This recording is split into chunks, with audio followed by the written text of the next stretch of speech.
एक दिन गौतम बुद्ध अपने शिष्यों के साथ एकदम शांत बैठे हुए थे। उन्हें इस प्रकार बैठे हुए देख शिष्य चिंतित हुए कि कहीं वह अस्वस्थ तो नहीं है। एक शिष्य ने उनसे पूछा कि आज वह मौन क्यों बैठे हैं, क्या शिष्यों से कोई गलती हो गई है। इसी बीच एक अन्य शिष्य ने पूछा कि क्या वह अस्वस्थ हैं, पर बुद्ध मौन रहे। तभी कुछ दूर खड़ा व्यक्ति जोर से चिल्लाया, आज मुझे सभा में बैठने की अनुमति क्यों नहीं दी गई है। बुद्ध आंखें बंद करके ध्यान मग्न हो गए। वह व्यक्ति फिर से चिल्लाया, मुझे प्रवेश की अनुमति क्यों नहीं मिली। बीच एक उदार शिष्य ने उसका पक्ष लेते हुए कहा कि उसे सभा में आने की अनुमति प्रदान की जाए। बुद्ध ने आंखें खोलीं और बोले, नहीं, वह अछूत है, उसे आज्ञा नहीं दी जा सकती। यह सुनकर शिष्यों को बड़ा आश्चर्य हुआ।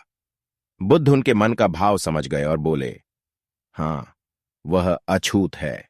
इस पर कई शिष्य बोले, हमारे आश्रम में जात पात का कोई भेद ही नहीं, फिर वह अछूत कैसे हो गया।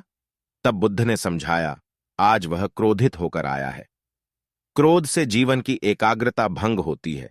क्रोधी व्यक्ति प्राय मानसिक हिंसा कर बैठता है, इसलिए जब तक वह क्रोध में रहता है तब तक अछूत होता है। इसलिए उसे कुछ समय एकांत में खड़े रहना चाहिए।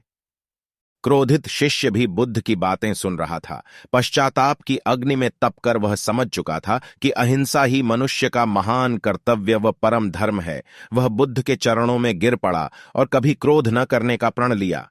शिक्षा। आशय यह है कि क्रोध के कारण व्यक्ति अनर्थ कर बैठता है और पश्चाताप उसे बाद में होता है, जिसका कोई लाभ नहीं मिलता। इसलिए हमें क्रोध नहीं करना चाहिए। असल मायने में क्रोधित व्यक्ति अछूत हो जाता है और उसे अकेला छोड़ देना चाहिए। क्रोध करने से तन, मन और धन तीनों की हानि होती है। क्रोध से ज्यादा हानिकारक कोई और वस्तु नहीं है।